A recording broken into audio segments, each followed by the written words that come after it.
જય શ્રી કૃષ્ણ. આજથી આપણે બ્રહ્મ વૈવર્ત પુરાણની શરૂઆત કરીએ. બ્રહ્મખંડ મંગલાચરણ નૈમિષારણ્યમાં આવેલા સૌતી ને શૌનકના પ્રશ્ન તથા સૌતી દ્વારા બ્રહ્મ વૈવર્ત પુરાણનો પરિચય આપતા રહીને આના મહત્વનું નિરૂપણ. ગણેશ, બ્રહ્મા, મહાદેવજી, દેવરાજ, ઇન્દ્ર, શેષનાગ વગેરે બધા દેવતા, મનુ, મુનિન્દ્ર, સરસ્વતી, લક્ષ્મી તથા પાર્વતી વગેરે દેવીઓ પણ જેમને મસ્તક ઝુકાવે છે તે સર્વવ્યાપી પરમાત્માને હું પ્રણામ કરું છું.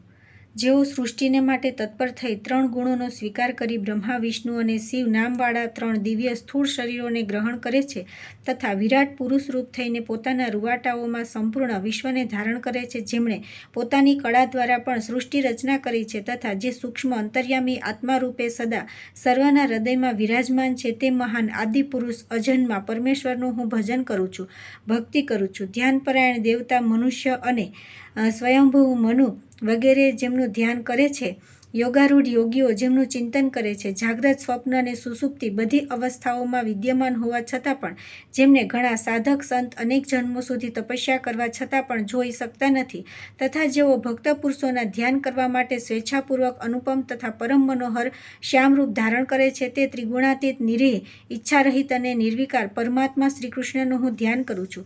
જેમનાથી પ્રકૃતિ, બ્રહ્મા, વિષ્ણુ તથા શિવ વગેરેનો આવિર્ભાવ થયો છે તે ત્રિગુણાતીત પરબ્રહ્મ પરમાત્મા અચ્યુત શ્રીકૃષ્ણને હું વંદન કરું છું. હે ભોળા ભલા મનુષ્યો, વ્યાસદેવે શ્રોતાઓને વાછરું બનાવી ભારતીરૂપી કામધેનુથી જે અપૂર્વ અમૃતથી ઉત્તમ, અક્ષય, પ્રિય અને મધુર દૂધ દોહ્યું હતું તે જ આ અત્યંત સુંદર બ્રહ્મ વૈવર્ત પુરાણ છે.